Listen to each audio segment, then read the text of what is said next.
जय हिंद दोस्तों। उम्मीद करता हूँ मेरी यूट्यूब फैमिली बहुत ज़्यादा अच्छी होगी। भाइयों, जिस प्रकार आपने थंबनेल में देख लिया होगा कि भाइयों ये जो 36 प्लस एनबीएफसी कंपनियाँ, ये 100-150 प्लस एनबीएफसी कंपनियों की मैंने जो फ़ोटोज़ लगा रखी हैं। फ़ोटोज़ तो बहुत कम लगाई गई हैं, थंबनेल के ऊपर फ़ोटोज़ तो बहुत सारी बनती थी, लेकिन जितनी थंबनेल में आ सकती थी उतनी हमने लगाई। बाकी हमने वहाँ पे इंट्रो भी लिखना था ताकि आप इस वीडियो तक पहुँच सकें। तो भाइयों, अब आपको ये जानना ज़रूरी है कि कौन कौन सी कंपनियां बैन हो सकती हैं और कौन कौन सी कंपनियां को आपको पैसा देना है, किसको नहीं देना। तो भाइयों, वीडियो को अंत तक देख लेना। उम्मीद करता हूँ भाइयों आप वीडियो अंत तक देखेंगे, क्योंकि इसमें बहुत स्टेप बाय स्टेप हर चीज़ समझाई गई है। तो भाइयों, आपको एक एक स्टेप, कोई भी स्टेप मिस मत करना, पूरा वीडियो को देख लेना। और भाइयों, अगर चैनल पर नए हो तो चैनल को सब्सक्राइब कर वीडियो को लाइक कर देना, जितना हो सके शेयर कर देना। और भाइयों, कमेंट में जय हिंद जय भारत ज़रूर लिखिएगा, क्योंकि भाइयों हमारे कम्युनिटी को स्ट्रॉन्ग आप लोग ही बना सकते हैं भाइयों। और हम लोग रोज़ाना लाइव स्ट्रीमिंग भी करते हैं अपने चैनल के ऊपर। उम्मीद करता हूं भाइयों, अगर आप लाइव स्ट्रीमिंग पर हमारे साथ जुड़ना चाहते हैं तो आप बेल नोटिफिकेशन भी ऑन कर लीजिएगा, ताकि आपको अपडेट मिल सके हमारे चैनल पर जब भी लाइव स्ट्रीमिंग हम चालू करते हैं। भाइयों, आप लोगों को अगर जानकारी नहीं है तो हम आपको बता देते हैं कि 2024 में आरबीआई के द्वारा 4 कंपनियों के ऊपर बैन लगाया गया था, जो कि कंपनी नावी फाइनेंस थी, डीएमआई फाइनेंस थी, आरोहन थी और एक आशीर्वाद कंपनी। ऐसे 4 कंपनियों को सरकार ने, आरबीआई ने बैन कर दिया था, क्योंकि वो लोग जो है गलत तरीके से आप लोगों को लोन दे रही थी और उनके ब्याज दर बहुत ज़्यादा थे, जिस कारण उनके ऊपर रोक लगा दी गई थी। लेकिन हाल ही में नावी फाइनेंस को दोबारा से जो है उनकी जो रोक लगी थी वो हट चुकी है, वो अब दोबारा से आपको लोन प्रोवाइड करवा सकती है। तो भाइयों, उसके लिए आप लोग चेक कर सकते हैं कि नावी अब है जो कि अब आपको लोन प्रोवाइड करवा रही है। और भाइयों, ये जो बैन वाली बातें हैं मैं आपको सब कुछ समझा देता हूँ। भाइयों, कंपनियाँ क्या हैं, कंपनियां आपके साथ क्या कर रही हैं। भाइयों, ये एक कंपनी का नाम मैं लेना नहीं चाहता, लेकिन उसको ही पता है कि मैं ये गलत कर रहा हूँ, क्या कर रही हूँ। कंपनी है तो कर रही हूँ भी बोल सकते हैं। भाइयों, जो कंपनी है वो गलत किस प्रकार कर रही है, वो स्टूडेंट को लोन प्रोवाइड करा रही हैं, जो कि अभी 18 साल की उम्र में, जिनको फाइनेंस के बारे में कुछ नहीं पता, उनको लोन प्रोवाइड करवा रही हैं कंपनी। भाइयों, वो कंपनी किस प्रकार लोन प्रोवाइड करा रही है, आपकी स्टूडेंट आईडी देखकर आपको लोन दे रही है। स्टूडेंट को पैसों की क्या जरूरत पड़ गई कि वो स्टूडेंट जो लोन ले रहा है किस लिए ले रहा है, और उसके बाद पैसा देने के लिए, वापस देने के लिए कुछ नहीं है। और वो जो कंपनी है वो किस प्रकार आपको इसमें झंझोल रही है, वो किस प्रकार झंझोल रही है। भाइयों, आपको 2000 का लोन देकर 1 महीने आपने अगर किस्त नहीं भरी तो भाइयों उसके बाद वो सीधा 3000 रुपये, अगला महीना किस्त नहीं भरी तो उनके ब्याज दर 5000, 6 महीने तक उनके 10,000, 15,000, इस प्रकार उनके ब्याज बढ़ते जा रहे हैं। और जो स्टूडेंट हैं वो इस दबाव में आकर पता नहीं किस प्रकार की हरकतें कर रहे हैं। भाइयों, ज़्यादातर स्टूडेंट क्या करते हैं, लोन किस लिए लेते हैं, गेम खेलने के लिए। भाइयों, यूट्यूबरों मैं आपसे हाथ जोड़कर रिक्वेस्ट करता हूं, जो भी आप लोग ये वीडियोस बनाते हैं, किसी कंपनी की प्रमोशन करते हैं, किसी गेम वाली कंपनी की प्रमोशन करते हो, तो भाइयों अभी सावधान हो जाओ, क्योंकि स्टूडेंट का भविष्य आप लोग ख़राब कर रहे हो बहुत ज़्यादा। एक स्टूडेंट को जिसको यही नहीं पता कि असली में फाइनेंस होती क्या चीज़ है, उसको किस प्रकार पैसों को यूज़ करना चाहिए, आप लोग उनको गेम खिलवा रहे हो, तो बहुत ही ज़्यादा गलत है। सरकार को इसके लिए मैं कहूँगा, गुहार लगाऊंगा कि ये गेम्स वगैरह को तुरंत हटा दिया जाए प्ले स्टोर से, या फिर जो ये एपीके फाइल्स तैयार हो रही हैं उनको हटा दिया जाए, ताकि भाइयों ये जो स्टूडेंट लोग हैं वो इन चक्रों में ना पड़ें। और ये जो स्टूडेंट वगैरह हैं, ये लोग क्या कर रहे हैं, शेयर मार्केट में पैसा लगाकर डुबा रहे हैं। भाइयों, शेयर मार्केट में पैसा तब तक मत लगाइए जब तक आपको उसकी नॉलेज ना हो। अगर आपको नॉलेज है तो भाइयों तभी उसको यूज़ कीजिए, नहीं तो ना कीजिए। क्रिप्टो की भी नॉलेज लीजिए अगर आपको चाहिए, तो नॉलेज लेने के बाद ही आप इस चीज़ को यूज़ कीजिए, नहीं तो आप किसी प्रकार का, इस प्रकार का कोई भी काम मत कीजिए जिससे आपको परेशानी हो इन फ्यूचर। क्योंकि आपको बता दिया, ये कंपनियां क्या कर रही हैं, आप लोगों के साथ गेम खेल रही हैं। आप लोगों को लोन तो प्रोवाइड करवा देती हैं, लेकिन उसके पास उनके पैसे निकालने के तरीके इसी प्रकार हैं कि आप लोगों के साथ जो है दुष्व्यवहार किए जाते हैं। चलो अभी हम इस बारे में थोड़ा सा बातचीत करते हैं। भाइयों, लोन कंपनियाँ आई कब थी? लोन कंपनियाँ जितनी भी आई थी ना भैया, कोरोना काल में आई थी। 2020-2021 लगा था, जैसे लोगों के पास तंगी आनी शुरू हुई तो लोगों के पास पैसे की कमी आई, तो ये बड़े बड़े फाइनेंसरों ने अपनी एक कंपनी खोल दी कि भैया हम लोग आपको लोन देंगे। और उस समय लोगों को ज़रूरत भी थी उस समय पैसों की। हमने भी लिया था लोन और हमें भी ज़रूरत थी, तो हमें ही पता है कि किस प्रकार हमने उस समय अपनी ज़िंदगी का गुजारा किया था, क्योंकि उस समय हमारे काम धंधे सब कुछ बंद हो गए थे और किसी प्रकार का हमारे पास पैसा नहीं था, तो हमने भी लोन कंपनी से पैसा लिया था। तो भाइयों उस समय जो लोन कंपनियां शुरू हुई थी, उसके बाद से क्या हुआ भाइयों, लोगों को 10,000 की ज़रूरत है, लो जी, 20,000 की ज़रूरत है, लो 50,000 की ज़रूरत है, लो। इस प्रकार लोगों को बांटा गया, पैसा बहुत तरीके से बांटा गया। लेकिन उनको एक अधिकार ज़रूर मिला था कि आप लोग रिकवरी कर सकते हो अपने पैसों की। वो किस प्रकार कर सकते हो? अगर आपको कोई भी बंदा पैसा नहीं दे रहा, देखो लोगों ने टाइम से पेमेंट कर दी होगी, बहुत से लोग थे, 90% 80% लोगों ने टाइम से पेमेंट कर दी होगी, क्योंकि उनके पास कुछ ना कुछ काम धंधा आ रहा था या फिर उनका सेविंग पड़ी थी, उन्होंने लोन भर दिया।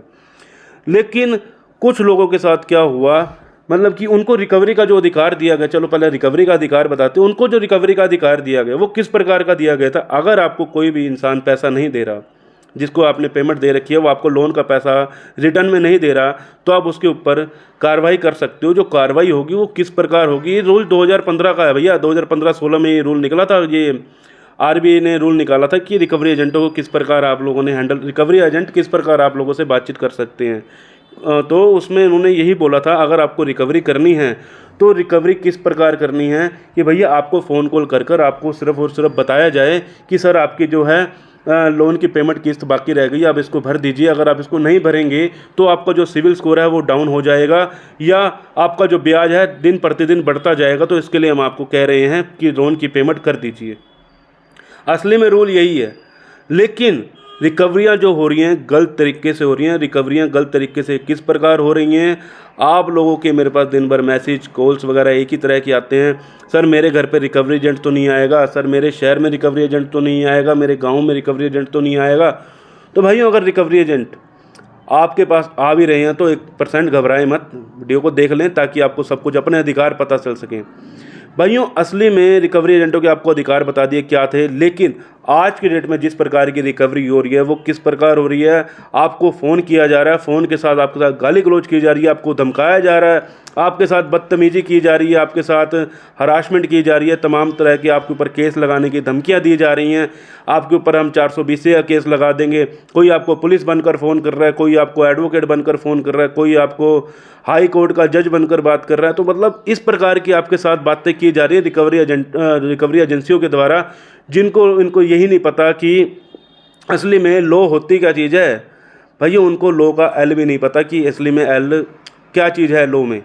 तो भाइयों इन लोगों की रिकवरी एजेंटों से 1% भी मत डरना। अगर उनके पास डीआरए का सर्टिफिकेट नहीं है और उनके पास, अगर वो आपके घर पे रिकवरी करने आ रहे हैं, उनके पास डीआरए का सर्टिफिकेट नहीं है, उनके पास आईडी प्रूफ नहीं है और उनके पास होम विजिट लेटर नहीं है, तो आप अपने हिसाब से उनसे सिमट सकते हो, अपने हिसाब से। अगर उनके पास है ये चीज़ें, तो भाई वो बदतमीजी कभी नहीं करेंगे। इस चीज़ का हमेशा ध्यान रखना। अगर वो बदतमीजी करते हैं, सबसे पहले अपना सुन लीजिए, कंपनियों को बैन किस प्रकार करा सकते हैं आप लोग। अगर कोई भी कंपनी का एजेंट आपके साथ बदतमीजी करता है या आपके साथ हरासमेंट होती है, तो कंपनी को रिपोर्ट कीजिए, साथ के साथ प्ले स्टोर पर रिपोर्ट कीजिए उस कंपनी के नाम की। रिपोर्ट करते ही भाइयों आपको कोई ना कोई तो वहाँ से सुझाव मिलेगा। अगर ज़्यादा रिपोर्ट होते हैं किसी कंपनी के ऊपर, तो तमाम सी बात है वो प्ले स्टोर से हटाई जा सकती है वो ऐप। तो आप लोगों को पता है कि आपको क्या करना है। अगर कोई भी कंपनी आपके साथ बदतमीजी करती है या कोई भी रिकवरी एजेंट आपके साथ बदतमीजी, अगर रिकवरी एजेंट बदतमीजी कर रहा है तो उसके नाम की रिपोर्ट आप 112 पर भी कर सकते हो। अगर आपके पास उसकी रिकॉर्डिंग है तो आरबीआई को भी कर सकते हो, क्योंकि आरबीआई आपका साथ देगी इस चीज़ में। ये ना सोचना कि आरबीआई आपका साथ नहीं देगी। ठीक है भाइयों, मेरे एक सब्सक्राइबर का मेरे पास जो है मैसेज आया कि अगर मैं लोन की किस्त नहीं भरता तो मेरे साथ क्या होगा। मैंने कहा भाई तुम्हारा सिविल स्कोर ख़राब होगा, जो एक्चुअल में होता है, तुम्हारा सिविल स्कोर ख़राब होगा और रिकवरी एजेंट वगैरह आपके पास आकर पैसे की डिमांड कर सकते हैं, या फिर आपके नोटिस वगैरह आ सकते हैं, आपका रिकॉल नोटिस या फिर तमाम नोटिस आ सकते हैं। तो उसने कहा अगर मैं अपने आप को कुछ कर लूँ तो मेरे घर वालों को तो परेशान नहीं करेंगे। भाई उसकी उस बात के अंदर ऐसी एक डर छुपा हुआ था, एक दर्द था वो छुपा हुआ था। उसने जब ये चीज़ बोली कि अगर मैं पेमेंट नहीं करूँगा, अगर मैं अपने आप को कुछ कर लूँ तो क्या मेरे घर वालों को, मेरे परिवार को तंग तो नहीं करेगा। वो एक स्टूडेंट था भाइयों, और वो ऐसी बात कर रहा था। तो मैं इसी चीज़ के लिए बार बार एक ही चीज़ कहूँगा, स्टूडेंट हो तो अभी समझ जाओ, लोन ना लो। अगर आप लोन लेना भी चाहते हो तो बैंक के द्वारा लोन लें। बैंक आपको जो लोन देता है वो बहुत अच्छे रेट पर भी देता है, इसमें आपको बहुत कम ब्याज भी लगता है। तो आप इस प्रकार उनसे लोन ले सकते हैं। सरकार ने तमाम तरह की आप लोगों के लिए वो बना रखे हैं कि भैया अगर आपके पास, आप जब भी देखते होंगे आप किसी को फ़ोन करते हैं, जो फ्रॉड किस प्रकार का चल रहा है, आप किसी को फ़ोन वगैरह करते हैं तो फ़ोन के ऊपर एक ही बेल बजती है कि अगर आपके साथ कोई धोखाधड़ी, आपको कोई पुलिस बनकर या फिर आपको जज बनकर आपसे बातचीत कर रहे हैं, तो आप ये चीज़ साइबर करें। आप डरे नहीं, आप साइबर में इसकी रिपोर्ट कीजिए। तो भाइयों, सरकार आपको तमाम तरह से आप लोगों को समझा रही है कि आप ये चीज़ ना करें और इनसे डरे मत, आप हमें कंप्लेंट कीजिए। और ये जो चाइनीज़ ऐप हैं उनसे भाइयों दूर रहें, जो कि फेसबुक पर और इंस्टाग्राम पर आपको तमाम ऐप देखने को मिल जाएंगी जो कि आपके साथ धोखाधड़ी कर रही हैं। आपके साथ धोखाधड़ी किस प्रकार कर रही हैं, आपकी मोर फोटो बनाकर आपके ग्रुप में या आपकी फैमिलीज़ में वायरल करने की धमकियां दे रही हैं, जिस प्रकार कई लोगों ने अपनी जीवन लीला तक समाप्त कर ली है। तो भाइयों, इन तमाम ऐपों से आप दूर रहें। उम्मीद करता हूँ भाइयों आप इन तमाम ऐपों से दूर रहेंगे। और भाइयों, कंपनियों को बैन के लिए अब हम आपको थोड़ा सा बता देते हैं कि कंपनियां किस प्रकार बैन हो सकती हैं। कंपनी को अगर आपने बैन करवाना है तो भाइयों सबसे ज़्यादा रिपोर्ट करवाइए कंपनी के ऊपर। एकजुट हो जाएं, जिस कंपनी को आपको बैन कराना है उसके ऊपर रिपोर्ट करवाएं, ताकि टाइम से वो ऐप यहाँ से हट जाए, ताकि जो स्टूडेंट लोग हैं जो परेशान हैं वो परेशानी से दूर हो जाएं। भाइयों, जो जो कंपनियाँ हैं बैन होने के बाद आपको कब तक तंग कर सकती हैं? आपको तंग कर सकती हैं जब तक आरबीआई ने उनको अधिकार दे रखा है 3 महीने का, 4 महीने का, 5 महीने का, कि आप लोग इनसे पैसा रिकवर कर सकते हैं। वो आपको सिर्फ़ और सिर्फ उनको बोलकर, उनसे बातचीत कर कर, डरा धमका कर किसी प्रकार की आप रिकवरी नहीं कर सकते। अगर आपको पैसा वापस रिकवर चाहिए तो भैया आप अपने तरीके से, जिस प्रकार रिकवरी का रूल है उस प्रकार से आप पैसा निकलवाइए। तो ये क्या कर रहे हैं आप लोगों के साथ, ये जो बदतमीजी वगैरह कर कर आप लोगों से पैसा मांगने की कोशिश कर रहे हैं, तो आप इन चीज़ों से डरने की ज़रूरत नहीं है। अगर आपके पास पैसा है तो दे दीजिए या फिर सेटलमेंट करवा लीजिए। अगर नहीं है तो भाइयों, ये जो बैन होने वाली कंपनियां, बैन हो चुकी कंपनियां हैं, वो आपका कुछ नहीं बिगाड़ सकती। ये 10-12 हज़ार की नौकरी करने वाले रिकवरी एजेंट आप लोगों को बोल रहे हैं कि हम आपके ऊपर ये वाला केस कर देंगे, वो वाला केस कर देंगे। तो भैया 10-12 हज़ार की नौकरी वाला बंदा, जिसको यही नहीं पता कि असली में ये चीज़ें होती भी हैं या नहीं होती, वो सिर्फ आप लोग उनको सिखाया यही कुछ जा रहा है। उनको उनकी पढ़ाई में, वैसे असली में जो डीआरए का सर्टिफिकेट जिसको मिलता है उसकी 100 घंटे की पढ़ाई होती है, 100 घंटे की उसकी स्टडी होती है। जब 100 घंटे की स्टडी अपनी कंप्लीट कर कर ही आप लोगों से बातचीत कर सकते हैं। नहीं तो ये बिना आईडी प्रूफ के जो लोग आ रहे हैं, उनके पास किसी प्रकार का अपना आईडी प्रूफ नहीं है, आपके साथ बदतमीजी कर रहे हैं। तो भाइयों, इन बदतमीज लोगों से दूर रहें, उनकी टाइम से रिपोर्ट करवाएं, उनकी वीडियो रिकॉर्ड करके आरबीआई को टैग करें। आरबीआई आपका पूरा साथ देगी।